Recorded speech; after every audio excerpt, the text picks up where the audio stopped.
Halo Sobat Ketik Kata, Faki di sini. Terima kasih sudah mampir di channel ini lagi. Semoga kalian selalu sehat dan semangat dalam menjalani aktivitas sehari-hari. Teman-teman pasti sering kan merasa kecewa kalau di sekolah atau kuliah dulu nggak dapat ranking atau IPK yang tinggi. Sering juga ngerasa was-was setiap mendekati ujian, merasa iri dengan teman yang bisa jawab soal dengan mudah, atau hal-hal lain semacam itu, iya kan? Gagal dapat ranking 1 atau nggak dapat IPK tinggi saat kuliah bukan berarti kita akan gagal jadi orang sukses di masa depan, karena ada kecerdasan di bidang lain yang nggak bisa diukur hanya dengan nilai akademik semata. Jika kalian tahu berbagai macam kecerdasan ini, mungkin kalian akan bersemangat kembali. Apa saja macam-macam kecerdasan itu? Yuk kita langsung saja masuk ke videonya.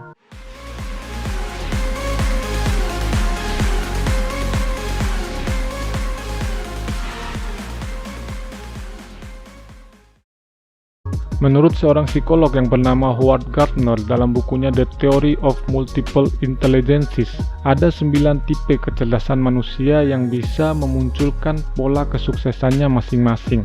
Jadi, penting untuk teman-teman mulai mengenali tipe kecerdasan kalian, agar kalian bisa fokus untuk mengembangkan diri sesuai dengan kecerdasan yang menonjol dalam diri kalian.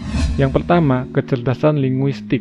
Orang-orang yang memiliki kecerdasan linguistik tercermin dari penggunaan kata-kata yang efektif dan penguasaan bahasa. Mereka pintar mengolah kata karena memiliki perbendaharaan kata yang sangat banyak. Mereka senang membaca dan menulis. Saat diskusi, kemampuan menyimak mereka sangat baik. Berbicaranya efektif, tidak berbelit-belit, mudah jika disuruh mengoreksi tulisan atau bahasa dari orang lain, serta kreatif dalam menuangkan karya berupa tulisan untuk diterbitkan ataupun sekedar untuk koleksi pribadi. Yang kedua adalah kecerdasan logika matematis. Orang-orang yang memiliki kecerdasan logika matematis, dia sangat terampil berhitung, berpikir logis, dan senang memecahkan masalah yang berhubungan dengan matematika. Mereka biasanya berpikir sistematis dan sangat memperhatikan prosedur. Mereka membenci orang-orang yang kerja tidak sesuai dengan prosedur yang baku. Mereka suka bereksperimen karena punya rasa ingin tahu yang tinggi. Cerita detektif yang mengandung banyak teka-teki merupakan kesukaan mereka. Yang ketiga adalah kecerdasan kinestetik. Orang-orang yang memiliki kecerdasan kinestetik sangat berkaitan dengan aktivitas fisik, seperti olahraga dan menari. Jadi mereka ini menggunakan gerak dan ketangkasan tubuh dalam mengekspresikan ide atau perasaan. Gak heran nih kalau ada orang-orang yang senang olahraga bahkan sangat rajin berlatih sampai meraih banyak sekali penghargaan lomba. Begitu juga dengan mereka yang hobi tari atau dance, mereka merasakan kenikmatan tersendiri dalam setiap gerakan yang dilakukan. Yang keempat adalah kecerdasan spasial. Orang-orang yang memiliki kecerdasan spasial sangat pandai menerjemahkan pikiran atau imajinasi ke dalam bentuk visual, baik gambar maupun video. Mereka ini lihai dalam mengubah atau memodifikasi perspektif ruangan yang ditampilkan. Paling jago nih mereka kalau mengingat wajah, gambar, hingga ke detail-detail sebuah objek. Mereka yang seperti ini bisa sangat cepat menggambarkan sketsa sesuatu hanya dengan melihat sekilas objeknya atau bahkan dengan mendengar ilustrasi yang diceritakan oleh orang lain. Selanjutnya nomor 5 adalah kecerdasan musikal. Mereka ini sangat peka terhadap nada-nada, irama, ritme, dan jenis ekspresi dalam musik. Howard Gardner menemukan bahwa seseorang dengan kecerdasan musikal dan logika matematis memiliki proses berpikir yang sama. Kedua kecerdasan itu bisa mendengar suara atau ritme yang tidak disadari oleh orang lain. Mereka sangat terobsesi dengan musik, jadi gak heran kalau moodnya bisa bangkit dengan didengarkan musik dan disuruh menilai sebuah lagu. Sudah ada 5 tipe kecerdasan yang saya bagikan. Sebelum lanjut, buat kalian yang belum subscribe, segera tekan tombol subscribe-nya yang ada di bawah, biar semangat nih buat videonya teman-teman. Terima kasih. Lanjut ke nomor 6, kecerdasan eksistensial. Ini kecerdasan paling berat nih kayaknya, serius banget kelihatannya. Jadi mereka yang punya kecerdasan ini selalu memiliki keingintahuan yang tinggi tentang arti kehidupan, kematian, dan realitas hidup. Tuh kan dari pengertiannya saja berat gitu teman-teman. Mereka ini kayak senang sama filsafat-filsafat gitu yang memikirkan sangat dalam tentang apa saja yang ada di dunia ini. Mereka cenderung tidak puas dengan jawaban instan untuk pertanyaan-pertanyaan seperti mengapa aku ada, mengapa aku mati, apa makna dari hidup ini, bagaimana caranya agar kita sampai pada tujuan hidup, dan masih banyak lagi pikiran-pikiran berat lainnya teman-teman. Selanjutnya nomor 7 adalah kecerdasan naturalis.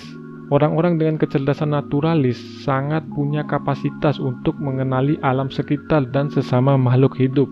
Bagi mereka, menyatu dengan alam membuat perasaan lebih hidup gitu. Mereka sangat mudah mengenali jenis-jenis flora dan fauna sampai memetakan hubungan antara jenis-jenis itu. Jadi sudah bisa ditebak nih, pasti kesukaan mereka ini adalah bermain dengan hewan-hewan di alam bebas, suka berkebun, suka memelihara ikan, membawa pulang spesies hewan atau tumbuhan yang ditemukan di hutan, dan pastinya berprestasi dalam bidang biologi atau lingkungan hidup. Lanjut ke urutan nomor 8, kecerdasan interpersonal. Mereka yang punya kecerdasan ini biasanya berkomunikasi secara efektif dengan orang lain. Mereka sangat paham kebutuhan orang lain, sehingga dalam menyampaikan pendapat sangat menjaga agar hubungan tetap baik. Jika diajak bekerja sama, maka mereka sangat mampu dipercaya, menunjukkan empati dan bahasa tubuh yang pas di depan orang lain. Nggak heran kalau orang dengan tipe kecerdasan ini sangat percaya diri, karena dia kayak sudah menguasai audiens gitu teman-teman. Dan kita masuk ke urutan nomor 9, yaitu kecerdasan intrapersonal. Jadi kebalikan dari interpersonal tadi ya teman-teman, orang-orang yang punya kecerdasan intrapersonal memiliki kemampuan untuk memahami dirinya sendiri dengan sangat baik. Mereka sangat sadar akan kemampuan dan kelemahan yang ada dalam dirinya. Di samping itu, mereka juga malah bisa cepat memotivasi diri sendiri secara disiplin saat terpuruk atau mengalami kegagalan.